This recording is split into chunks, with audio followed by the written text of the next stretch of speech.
This is the GPL podcast from GopherPuckLive.com. This podcast is sponsored by Jerry Peters and First Class Mortgage.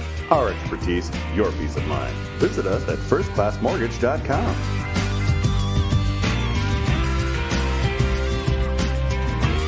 Now let's start the show with your hosts, Jupiter and Vigo.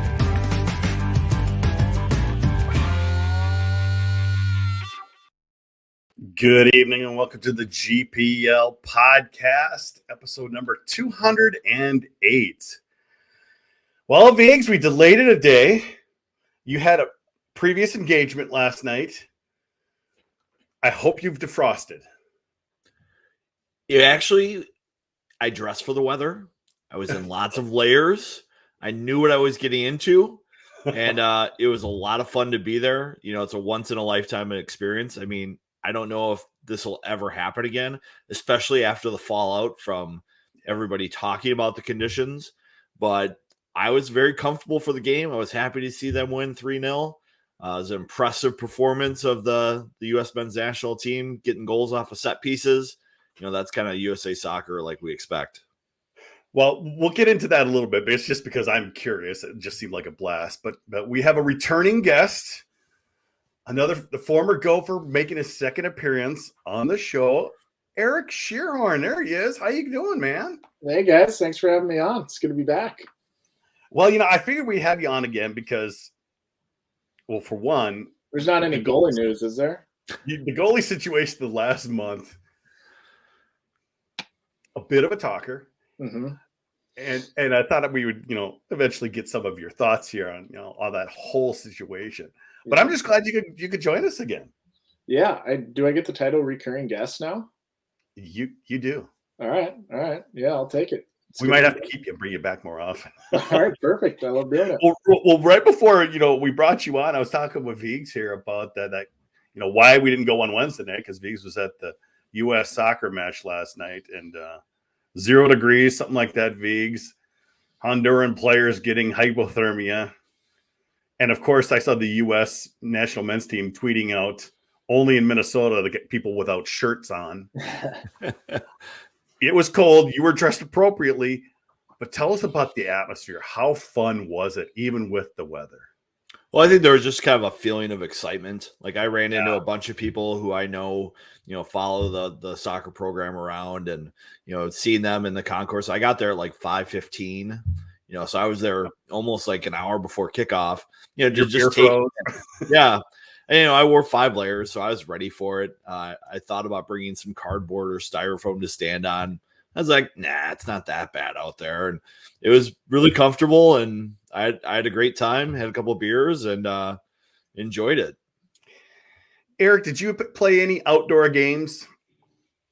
Except maybe in youth, maybe, because I know you missed some of those outdoor games, the Gophers, didn't you? Yeah, unfortunately, we missed those. Like I was telling you beforehand, we Don kind of said when we were getting recruiting to the classes, well, 2 above me played in that one at TCF, but above me for sure, they said we're going to do one every 4 years, because Don didn't really like them. I'm guessing he didn't think it suited the Gophers game very well. Which there might be something there, but it's something everyone wants to do. Unfortunately, we didn't. I don't know if this counts, but when I was young, we would play at a rink in Kenai, Alaska, sometimes for tournaments at 3 walls. So we're going up there in the middle of winter. Yeah, I don't even know how, like, it didn't even make sense, but it was like part indoor, part outdoor. So it's like negative 20 degrees in Kenai, Alaska, and we're playing hockey. It was brutal. So if that counts, then yes, I have. I mean, most kids, when they're growing up, they do play outdoor ice some. At least I hope so, Viggs. That's kind of the whole part, being out there with your friends and learning how to do the stupid things that you could use later on, just skill development. There's a lot less of it these days, but I know I've played out in freezing cold just for fun. Yeah, I think the key is when you are playing out in freezing cold, you do get to go warm up. And things like that throughout the experience.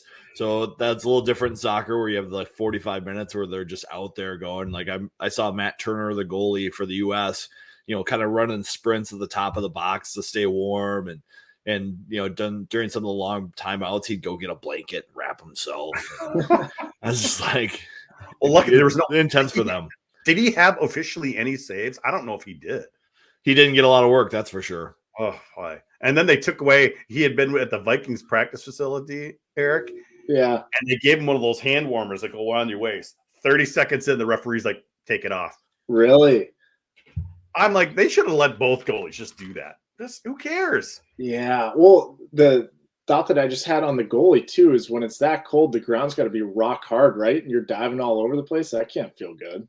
Well, it is heated. They said it was heated to 52 degrees, but they kept it covered. They kept it covered. The problem was, once you uncover it, even though it's 52 degrees, it started to freeze on top. From what the announcers are saying, Biggs. Yeah, it seemed like the footing was kind of okay.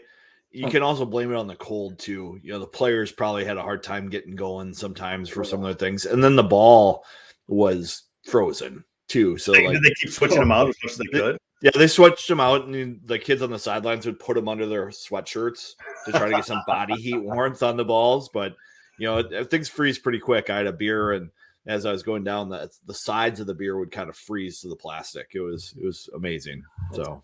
Well worth it delaying the podcast for a day, Viggs, just because that's kind of a once in a lifetime event. We're never going to see a cold game like that for soccer here. But the fact that the fans came out for it is maybe something further down the line that they get Team USA back here for another qualifier, maybe when it's a bit warmer. It would be nice. Pick one of the other 3 seasons. I mean, I went to the game in Chicago at Soldier Field for the Gophers. I went to the TCF outdoor game. I felt like this was maybe a little bit warmer. Maybe it's just because mind over matter, seeing them play soccer instead of hockey. Because I remember I went down like along the glass for the game at TCF with the Gophers, and I was fine down there too. So I'm just built for this kind of weather. Yeah, you're beefy. Got some natural insulation going. Yeah, meat line player. At least with hockey players, Eric, that you're covered up a little more. If you're goalie, you're hoping you're getting a lot of action so you can, stay warm. Right. But those soccer players are a bit more exposed. No, you can't layer up as well. They should have sacrificed a little mobility for warmth, I think, in a game like that. Yeah. Okay, Viggs, you called it this past weekend. You called 4 points for the Gophers. I honestly, it was, for me, another Jekyll and Hyde weekend. Played super well one night. Questionable the second night. I want to say at least the second night they did come back. I think they deserved a little bit better fate than they did Saturday nights. But what are your initial thoughts? Well, I did think we'd see OT in this weekend. I originally predicted we'd see OT both nights. We did not see that on Friday. I thought the Gophers played a great Friday night game. It was one of those situations where Notre Dame gave Minnesota space like I've seen in this matchup before. It's a great matchup for Minnesota that way. And the Gophers took advantage of it. It was nice to see a lot of different guys get on the score sheet Friday. I thought they were smart with the puck. I thought they were smart, not taking penalties. I thought they made smart line changes. It looked like, all right, maybe the message has gotten through. Saturday, I thought they played okay. It wasn't a great start with that weird kind of tip goal that got Notre Dame on the board first. And when you give Notre Dame a lead like that, it changes the complexity of the game. Like it just changes. It's just different. You're chasing the game the rest of the way. And I was kind of impressed to see the Gophers tie it up and get it to overtime, personally. They got a goal as a power play expired, which is something we haven't seen a lot of the last couple of weeks. And so I think they did well to get themselves a point on the road. And Eric, in the long run, 4 points on the road on a weekend, essentially a split, is kind of one of the goals a team usually has. I remember Don always liked to preach that. Hey, sweep at home, split on the road, in a league, you're going to do pretty good. Yeah, no doubt. And I mean, I think if you're looking at going into Notre Dame and getting 4 points, I think you're happy about it, like no matter what. I think part of it where there's some hesitation there where you're like, left wanting more because it's kind of like you're just waiting for these guys to click on all cylinders, and they need to start stringing some together probably to get some cushion to be in, regardless of how the Big Ten tournament shakes out. So definitely this weekend, a sweep is big, and a couple more going forward is huge, so that they don't have to sweat out the Big Ten tournament, which is obviously a big piece to this. Yes. Viggs, Saturday night I tweeted it out. You've been preaching it for quite a while. Quit skating past the goal. Yeah. I mean, it is gimmick hockey, and it doesn't mean a ton. Like, you already got the point. Pairwise, it doesn't matter that much whether you win or lose. It's just the visual of the way that game ended is frustrating, because it's something that we've seen happen weekend after weekend after weekend. And I tried to keep it light with Sammy at availability this week. He was there. So we talked about the NICE hockey camp and some, the gear that the guys were getting with the Olympics and stuff. But he knows what's going on out there, and he knows better. It's just sometimes, when you see that play, it's hard for him not to chase it. And that's what happened. It was too bad to see Lacombe also make a mistake there at the end of the game. He's been better the second half. Yes. But, in reality, it doesn't cost them that much. It's a point in the league. And it doesn't, but it like you said, it's that thing that keeps happening. It keeps happening. I mean, right off the bat, Viggs, both Walker McLaughlin got trapped in the zone with one guy there, and he had the puck. He's in front of the guy. That guy skates past him, and he can't catch him. Okay, Walker's supposed to be super fast, Viggs, and that was another frustration of mine. Is like he was behind him the entire play. He never caught up to him, even though he started out ahead of him. Yeah, that is one of those plays where Bob says, it's interesting that some guys have the energy to make a play when it's an offensive chance, and they don't have the energy on a defensive chance at the end of a shift. And that's frustrating to him.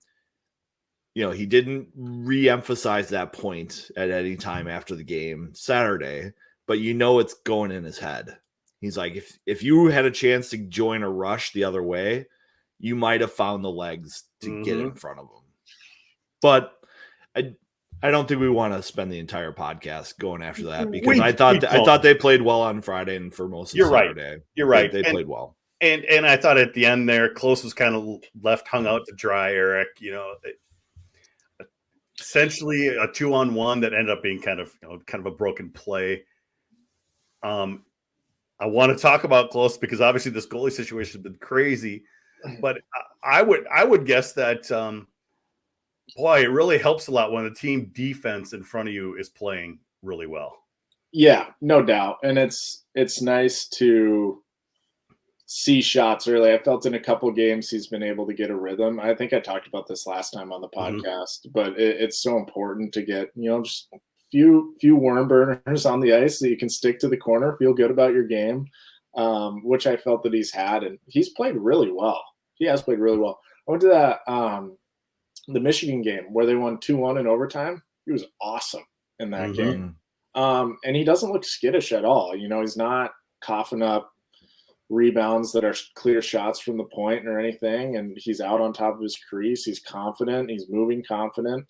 So I've been really happy for him because, I know sitting behind other goalies for 3 years, that's not fun. And I'm sure he's wondering, especially after LaFontaine decided to come back at the start of this year, he's like, when am I going to get my shot? Right. It is probably honestly almost better that he got thrown into the fire all suddenly as opposed to having a whole off season to think about it.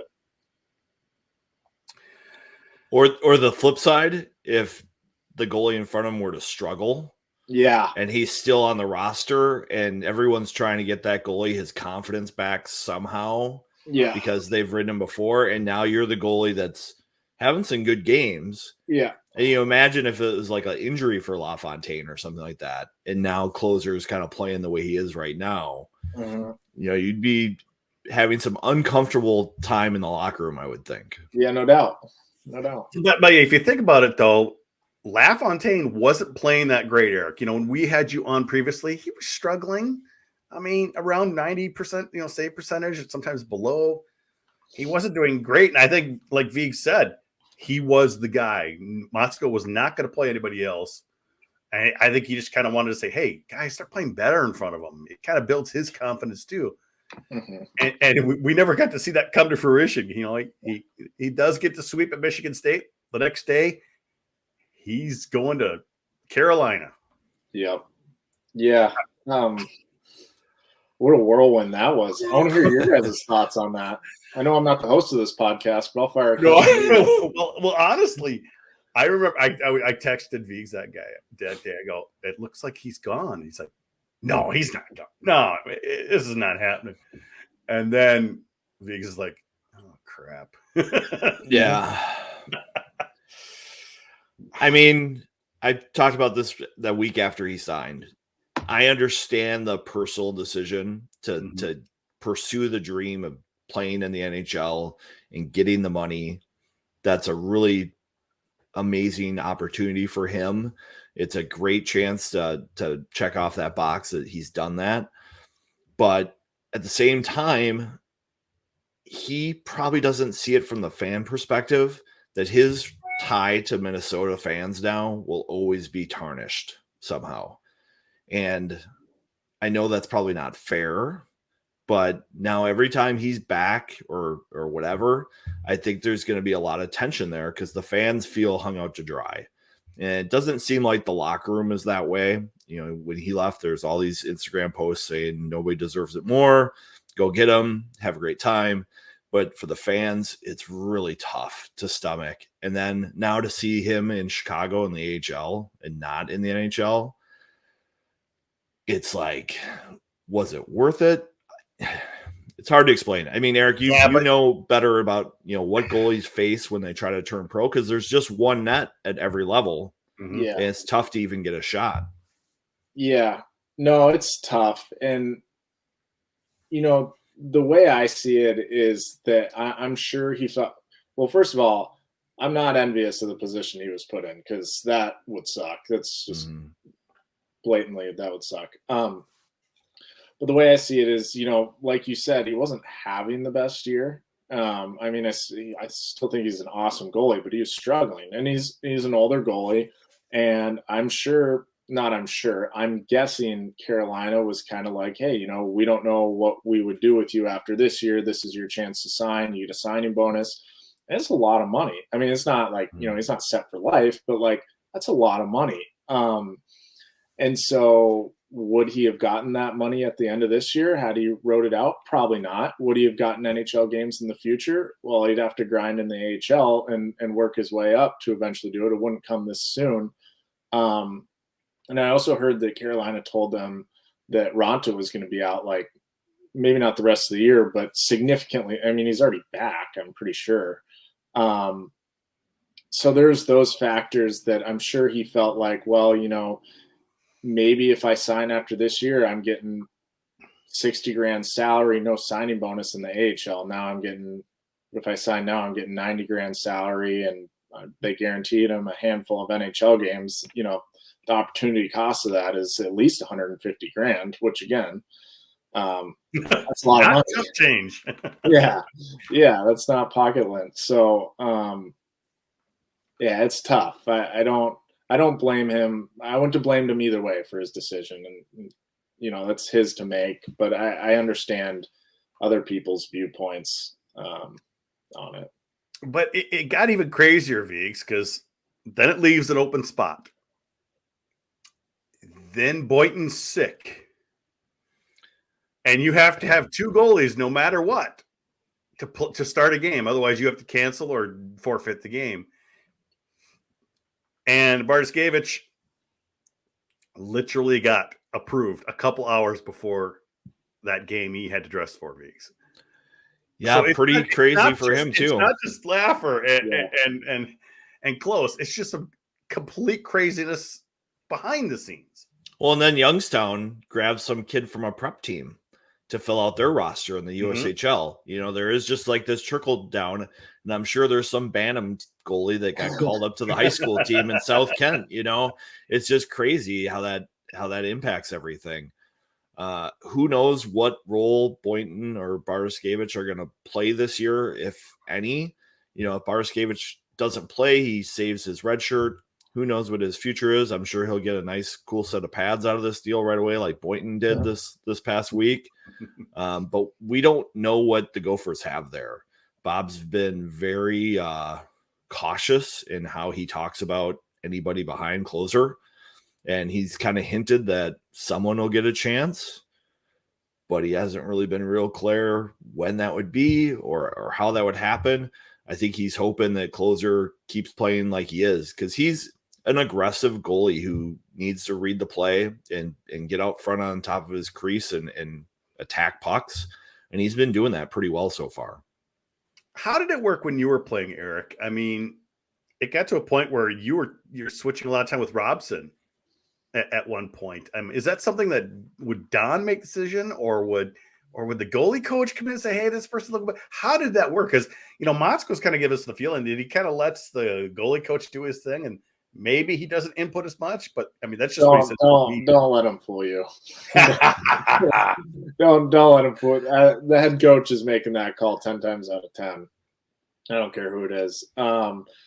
As far as what we were doing, I can't really remember exactly who would deliver the message every time. I think most of the time it was Don or Genner, and then when we were seniors, it was Bob most of the time. But they'll just, you know, for my first 2 years, it was, with the exception of the first couple months, it was, I pretty much knew I was playing, so there was nothing really said. But usually coach would pull us aside on Thursday practice and say, hey, you're going Friday, you're going Saturday, or you're going Friday, we'll see how it goes. So it's dependent on the coach, but usually Thursday they'll pull both of you aside at once or separately and say, hey, so-and-so is going Friday, but be ready, type of thing. They always say be ready. It's like, okay, what am I not? I'm just going to eat McDonald's tonight and Jimmy John's before the game tomorrow morning. Like, of course I'll be ready. I'll be at Mariucci. And obviously, recent last few years, Viggs, one guy, LaFontaine. I mean, there was no discussion. Mm-hmm. I mean, obviously, we make fun of Jess Myers, you know, when Mo was still here. He's like, you need it Mo in there? Can I get Mo in there? And it was starting to annoy Bob. Then Mo leaves. Definitely not going to be talking about goaltending. And then all of a sudden, we're talking about goaltending nonstop. Yeah, it comes up. You know, Bob said, I try to stay out of the goalie room, per se. And I kind of wonder, you know, is he popping his head in there a little bit more frequently? I always kind of wonder, you know, because goalie is such a specialized position. It's like, how do these staffs recruit goalies? How do they pick who they're going to bring into the program? And then how do they, you know, develop them going forward? Because the goalie coaches are volunteer. You know, Brennan seems like a great guy. He does some private goalie coaching on the side. But, you know, he's not getting paid anything by the U. He's getting like some equipment and stuff paid for that way and provided for the Gophers that he can use. But it's a strange world, the goaltending coaching. Eric, can you kind of reflect on that? Like, what's it like for goalies to get recruited and how do they pick goalies? I don't exactly know how they pick them. I'm guessing they find someone they like. They look at stat sheets. Okay, so-and-so has good numbers. They call around to their network. They say, is this guy worth watching? Okay, they go watch him a couple times. I remember my recruitment process was Grant probably started talking to me in October, like early October, and just stay in touch, which I guess that's not that long. But when you're a year out of high school already and kind of looking to make your decision, it kind of felt long. And so just kind of strung it along. And he probably came to 5-6 of my games and probably watched every other.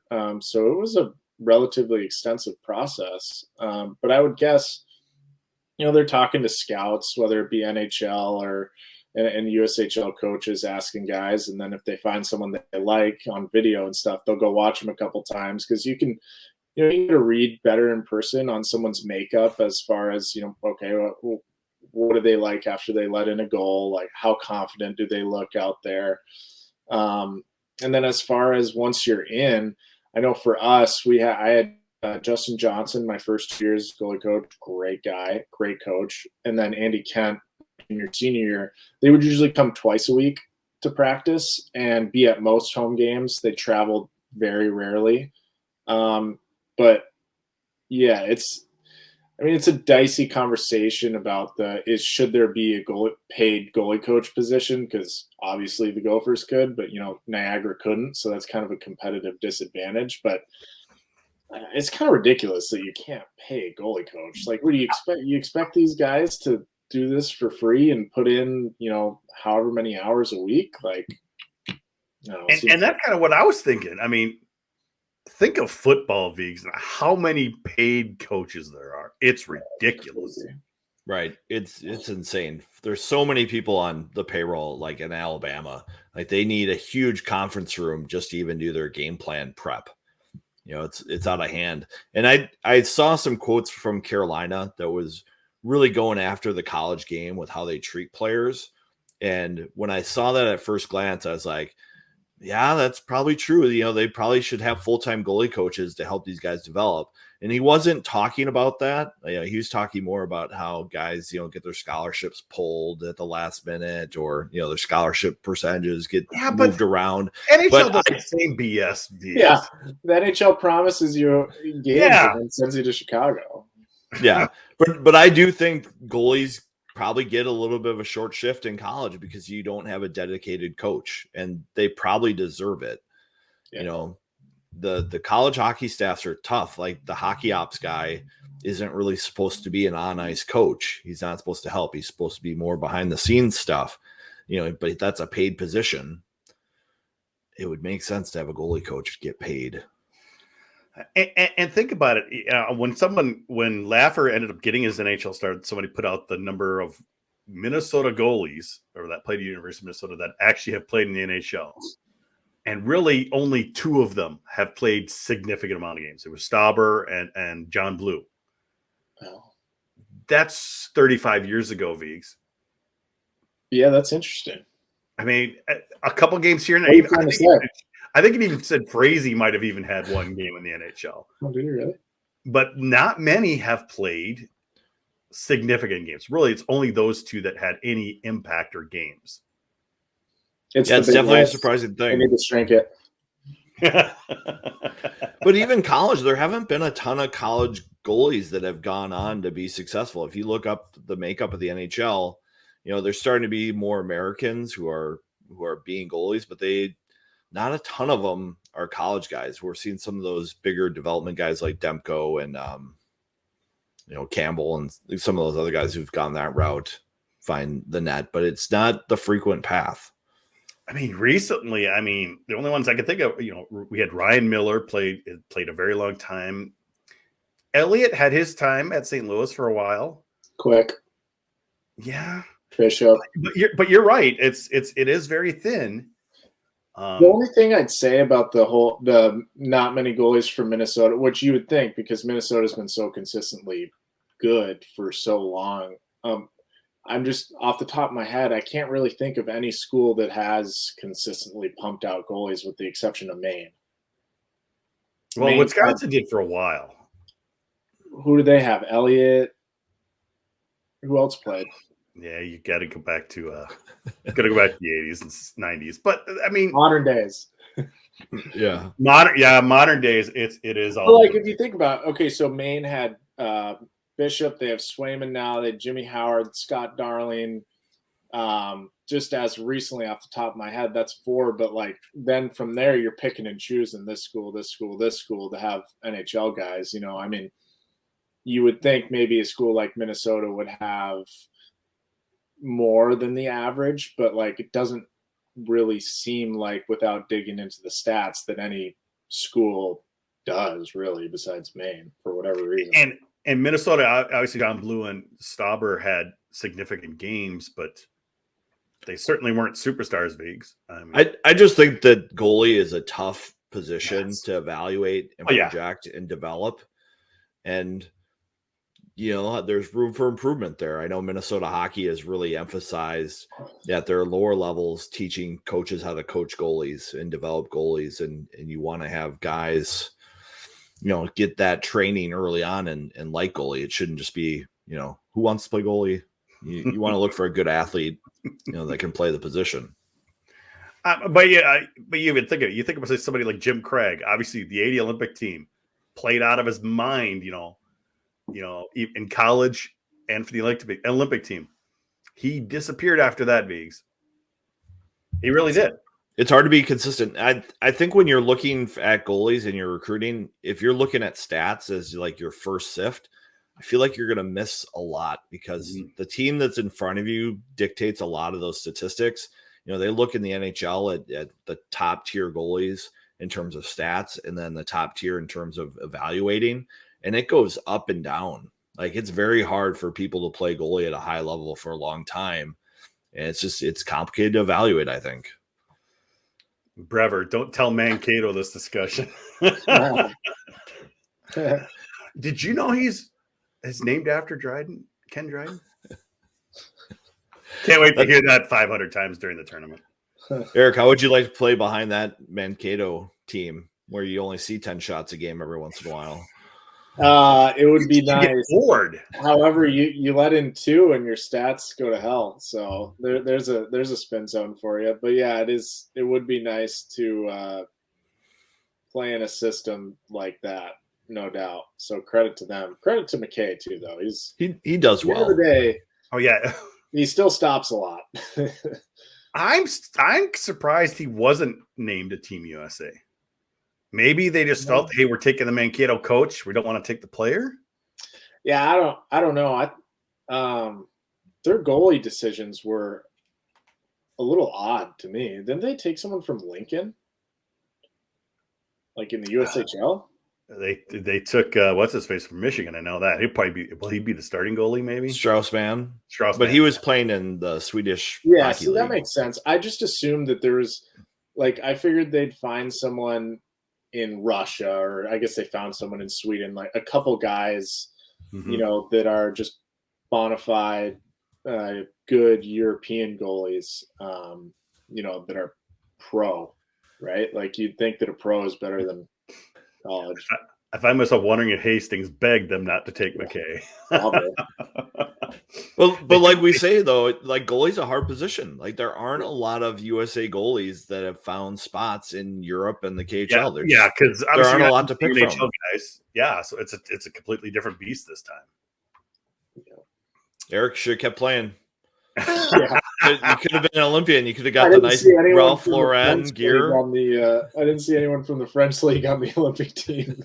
We got a spot open in our Gopher Puck live skate in March, so we might need a goalie. Okay, no promises though. I'd hurt myself. I'll skate out. Yeah. I think we actually have Nick Angel playing already, former Gopher. Yeah, and I think somebody's trying to get a couple others, so that would be kind of fun. But we'll put more pressure on you in overtime. Okay, well, we got to get to the second part of our show. And before we get to the second part of our show, we've got to hear from our sponsor. Hey, fellow GPLers. Jerry Peters here from First Class Mortgage. Have you refinanced your home in the last 12 months? If you haven't, chances are you should. Record low interest rates and skyrocketing home values make this the perfect time to remove monthly PMI while improving your interest rate at the same time. You can also use the equity in your home to finance those home improvement projects. Or you can consolidate high interest rate credit cards into one new low monthly payment. To hear more, call or text me today at 612-940-3291. You can email me at jerry@firstclasscorp.com. Or you could go to firstclassmortgage.com to fill out a free online application. Mention the GPL podcast and receive a $300 closing cost credit. Some restrictions do apply. First Class Mortgage's NMLS number is 322842 -480200. This is not an agreement to lock into an interest rate under Minnesota law. First Class Mortgage is an equal housing lender. And, of course, we always thank Jerry for continuing to sponsor the podcast. Yeah, we started a group playing, like a lot of us met each other, from an old website, prideonice.com back in the day. And we started playing hockey in 2002. And adult slow guy hockey. I bet it's a blast. 20 years go by just like that. It does. It does. And we had a couple skates, and what I mean, after the Gopher season, we had Roberg show up with Nick Angel, from those Duluth boys. We had some drinking happening. It was a fun time, and a lot of us continued to play it. I mean, Vigo and I played on an adult league. We formed a couple adult league teams after that. We played up in the super rank for years. And now we've all just gotten kind of too old, but it's 20 years since we started playing. We're going to get all the guys together. So I might be texting you later. And I love it. But no, I don't know if I want to. I suck enough as it is, Vigo. You think, Eric's going to say that, I'm just a terrible. I haven't played in so long, but he's still got young legs. Young legs, yeah, Eric, right? Young legs, and he's light years above any other goalie we would have. Well, we got to get Eric to skate out. Yeah. Oh. It's a better workout, easier on the hips, too. Mm-hmm. And actually, from our Rubes hockey team that Vigo and I played on, our goalie is actually going to skate out. He's like, I've retired from playing goalie. That's how everyone is. No one wants to play goalie and get 2-on-1s and breakaways. I'm guessing we could try to get Jess Myers if we wanted to, Viggs. Let's throw Deutsch in the net. I want Myers and Deutsch in the nets. And then no, I think just Deutschy. Yeah. That would be hilarious. And actually we talked with Chris Long a couple weeks ago. A lot of the media guys still play hockey. I think it'd be fun just to get a bunch of people together. Just doesn't have to be a serious game, but just to play. I'll keep the elbows down. I'll keep them tucked. You think it's somebody like Mr. Schierhorn here? He's going to skate out. He's going to be throwing elbows and high sticks everywhere. I got some sandpaper to my game. How do you skate out? Are you a DC skater, or have you been a goalie for so long that it's a little weird? No, I hone my skills a little bit when I do some goalie coaching. So I work on my shot, my hands. We actually, a couple of us skated outside 2 weeks ago. But I just have my goalie skates, which are the new ones. So I don't look like an idiot and have the white plastic cover over them. But they're still super flat blade. And they don't round up as high. So if I'm trying to go from a dead stop and try to start too fast, I always toe pick, and it's embarrassing. Yeah, it's embarrassing. Huh. Mm-hmm. Well, we'll have a fun time. It's still a couple months away here, and it'll be fun to put on. I took my bag down from the garage, V. It's been up there for 5 years. I'm on the ice a lot with the mini mites and mites, so the hands are active and the skates don't hurt. So that's a good key for me to start. I've gotten my Apple Fitness workouts going. I'm doing a little bit more lunges and curtsies and squats. So I'm trying to get the legs back. I'll say I got this one of those Whoop things or whatever, and so it tracks your activity kind of like an Apple Watch or whatever. I'll coach for, I usually do coaching for like 2 or 3 hours at a time. And I don't know if it's more an indictment on what kind of shape I'm in right now, but it's like you kind of get working when you're coaching. And I'm a goalie coach, so it's not like I'm buzzing around the rink. Like, I'm not doing a whole lot. I don't know if it's just standing on your skates, like you're just kind of working muscles at all times, but I was kind of surprised at how much of a workout coaching can be. Go ahead, Viggs. I noticed that Coach Motzko during practice, every once in a while, he'll just start doing widths of the ice when they're doing power plays at the two ends. Yeah. And he's checking his watch. He's getting his workout in. During practice, he's letting, Rabs and Gordo run the drills at each end with power play stuff. And every once in a while, he'll pop in and, tell somebody something. But, he's getting his steps in, basically.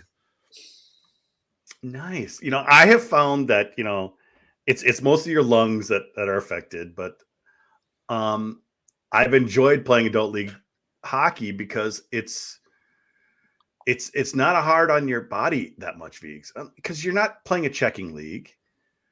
There's no impact from running. It's a smooth skate, so you're getting a decent workout. And unless you fall and hit the boards, you could get injured. But really, it's a sport that can be played a long time in your life. I mean, Wendell Anderson was playing into his 70s or something like that. Mm-hmm. He was, the former governor. He played a long time. I mean, it's a really good sport for just keep playing for your entire life. Yeah, he used to play at Drake Arena. They had a legal team put together that played in the Sunday night league there for a long time. So, no, it's good. High intensity interval training. It's and fad. Wally Shaver, I think he still plays. And he's a goalie. He's a goalie in his late 60s. Yeah, there you go. I guess I don't have any excuses if Wally's. Well, the thing is, I'm thinking also Wally's a stand-up goalie, kind of like old school. he's rocking the kick saves. I mean, it's probably not butterfly that just kill your knees, like Hey, you might be right. Those catcher's knees, they're always crouched over. You're probably right. And I just have a feeling he likes it because he doesn't have to chip in for the ice time then. Goalie's always free. Goalies skate for free. Jerks. Well, let's get into this weekend, Vigs. A struggling Michigan State coming into Mariucci. Gophers need to adjust the lineup. They got 3 guys out. Who knows? With COVID. I mean, little things, and Nelson's still out with injury, but yet they need to get 6 points this weekend. Yeah, we talked to Bob this week, and he's going to stick McLaughlin, Walker, and Brodzinski together. And then he's got to figure out the other 9 because he only has 12 forwards to put in the lineup. So he needs everyone to play. So Colin Schmidt's going to get to play regular shift. Cruikshank's going to move to center this weekend for the series. We asked him if he was going to slide Lucius into the middle because he said, eventually Lucius is going to be a center in college. He's got that playmaking skill set that we need. I kind of wondered, well, what are you waiting for? This is the chance to do it. He's going to be with new line mates anyway. He's probably the most creative player moving the puck and creating space on the roster. Maybe this would be a good weekend for him to try it out. Bob's going to hold back. I think he's hoping when he gets Nelson and Myers back, he'll be deep at center again. But it'll be interesting to see what they come up with. Hugolin's played pretty well. I think Perbix has played pretty well, so they should be okay down the middle. And one more thing, Vigs, about Michigan State. They lost Lewandowski. He's their best player. They were playing much better when he was playing. And then right before we played them the first time, he went out. I don't believe he's come back. That is a huge hit for Michigan State. That's a huge loss for them. It's going to be a challenge for them to score goals, I think, this weekend. They're probably going to play as tight as you can play on the big sheet. And it's going to be up to Minnesota to play smart and not give offense to their opponents this weekend because I don't think Michigan State's going to be creating a lot. So I think this is a weekend where Minnesota needs to play that percentage hockey, even though you feel like you have to press and you want to get your 6 points, but you can't treat it like that. You got to treat it, 5-minute segments and just get through and play smart and know that your talent's going to shine when it has to shine, but don't force it to happen. Now, Eric, obviously, Vigs brings in the big sheet. I've always thought it's always hurt the Gophers at the end of the season when you're going to be playing on a normal NHL sheet. But were there some weekends when you would have a team come in town and you enjoyed having the big sheet where you had a team that could really take advantage of that space and make the other team pay? Yeah, I mean, I don't think I think there's something to, playing on the big sheet most of the year and then going to the small sheet in playoffs. I mean, that's not nothing for sure. Mm-hmm. As far as teams coming in, yeah, I mean, historically, Gophers have had just great skaters up and down the lineup. So I think when a team comes in that's, a little slower and a little less skilled, they can kind of use their skill to skate circles around them and kind of take over games on the big sheet that they might not otherwise on the small sheet. So I think there is an advantage there, no doubt. Now, does that advantage outweigh the going into the playoffs kind of on a different size sheet? I don't know, because there's a lot of good skating teams in college. There's a lot of good skating teams in the Big Ten. But yeah, so yes, I would say sometimes it certainly has its advantages, but I really don't think it's as big of an advantage. I don't think it's much of an advantage at all, to be honest with you, because, you know, it's not like it's all of a sudden a completely different game. I think it's more so an advantage. A smaller sheet's an advantage more so for teams against the Gophers than a big sheet is for the Gophers against certain teams. Well, maybe it is also something to Vigs where maybe the Gophers haven't had as much skill to take advantage of the big ice that they've always had. Perhaps. I think Bob is trying to get a team that's better for the smaller sheet, and I think they've actually played better on some of the smaller sheets lately when they can play aggressive, because it forces you to get your forecheck going. I think one thing about a weekend like this is the extra width against a team like Michigan State allows you to gain the zone with the puck so much easier. On the power play, allows you to gain the zone, set up.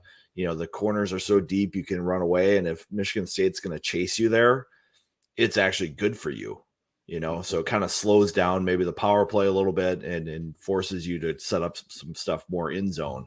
So I think that's where it really comes into play in my mindset, is just those entries and then setting up on special teams.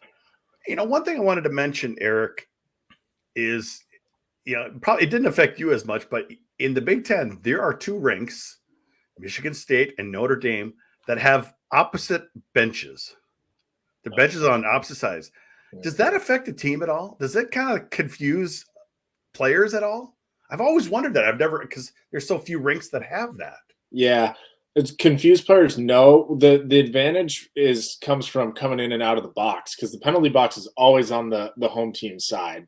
Yeah. So they, you know, if you look at Notre Dame, the door for the box is right here, and the door for their bench is right there. So as soon as that player steps off, he can step right into the bench and they can get someone going. Whereas the visiting team has to go all the way across the ice. So there's something there, but as far anything other than that, no.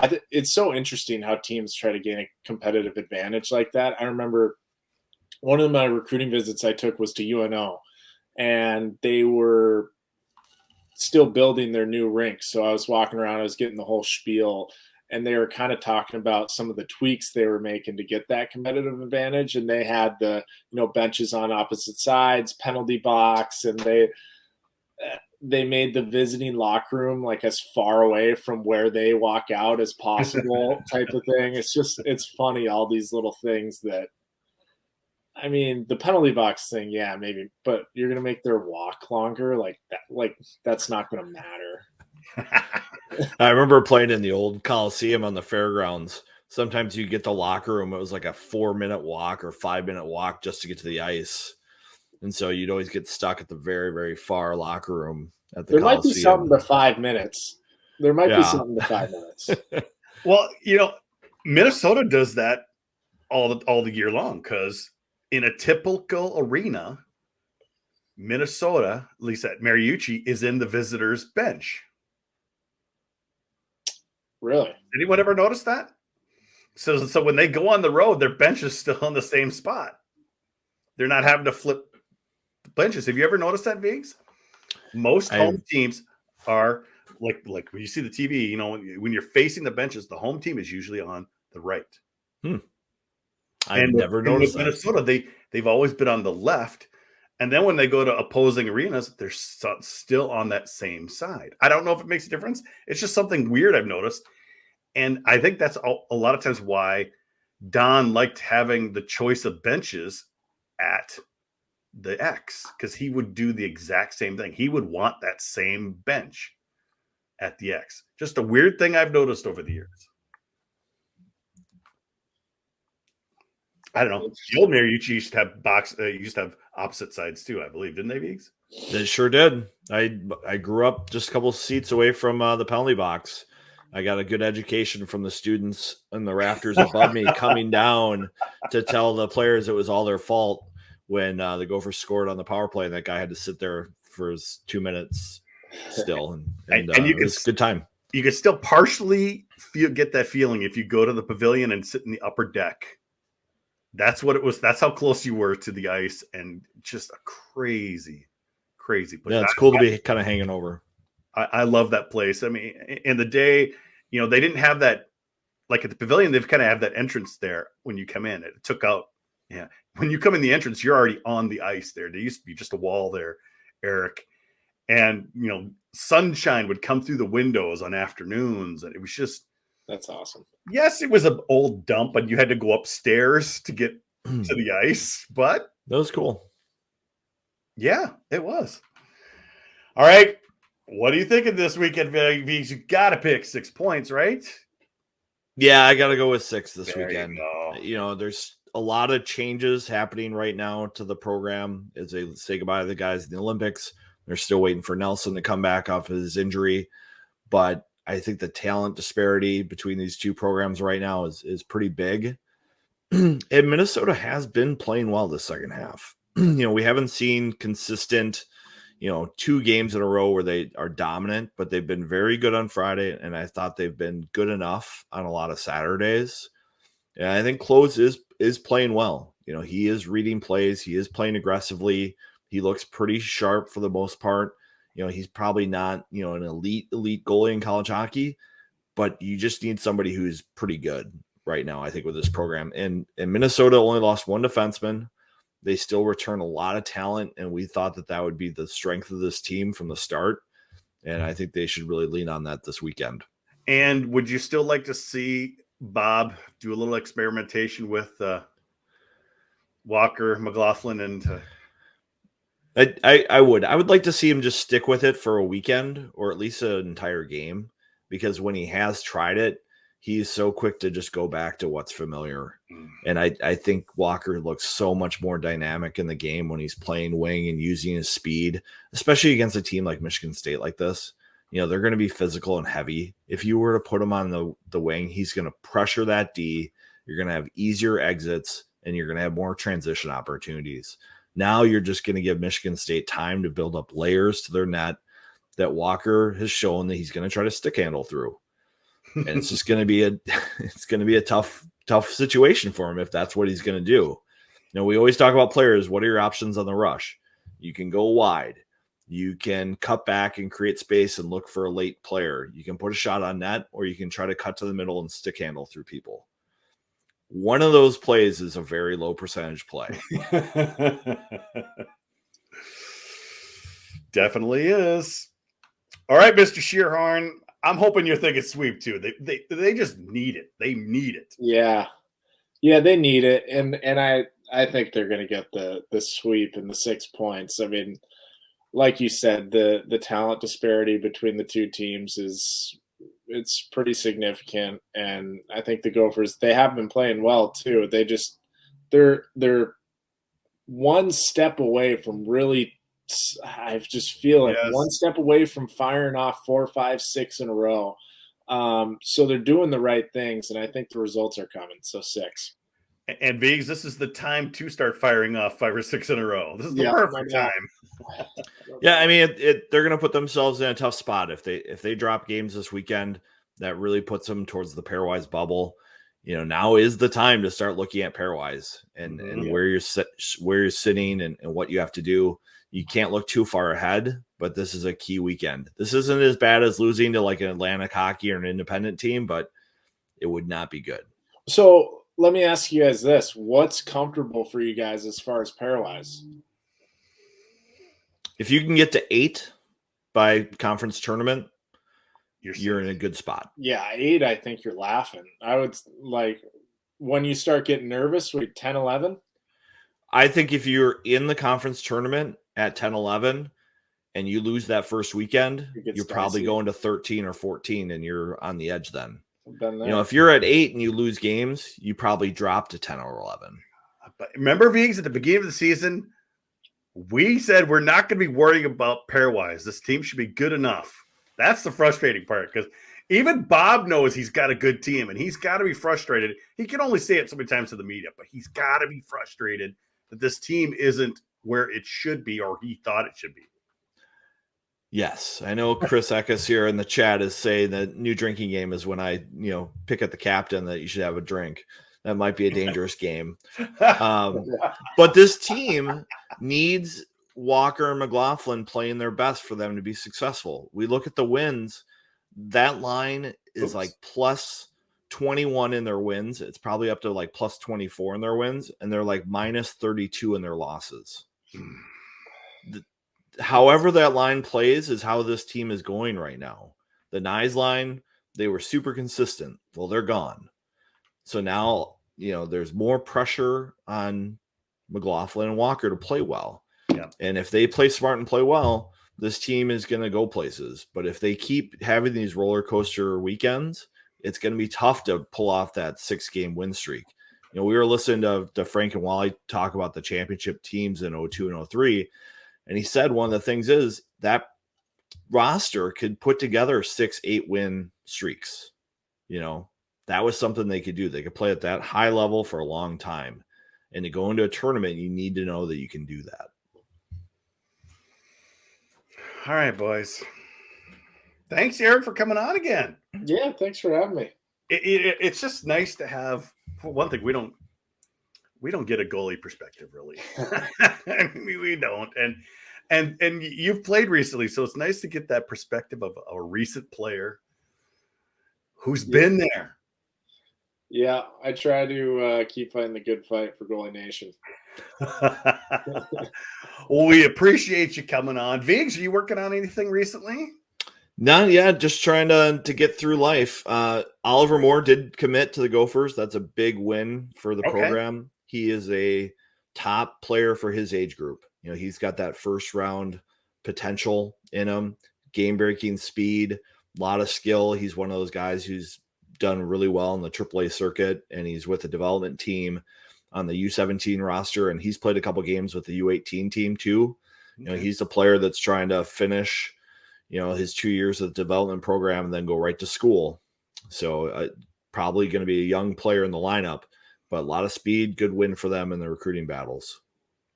Well, that's good to hear. That's really good to hear, Viggs. All right. Well, that's going to do it for this episode of the GPL podcast. Thank Eric for coming on. We'll be back next week on our regular nights on Wednesday. Paul Kappenegger is going to be joining us, making his return again. For those of you watching live, stay tuned for some overtime. For the rest of you, we'll catch you next week on the GPL podcast.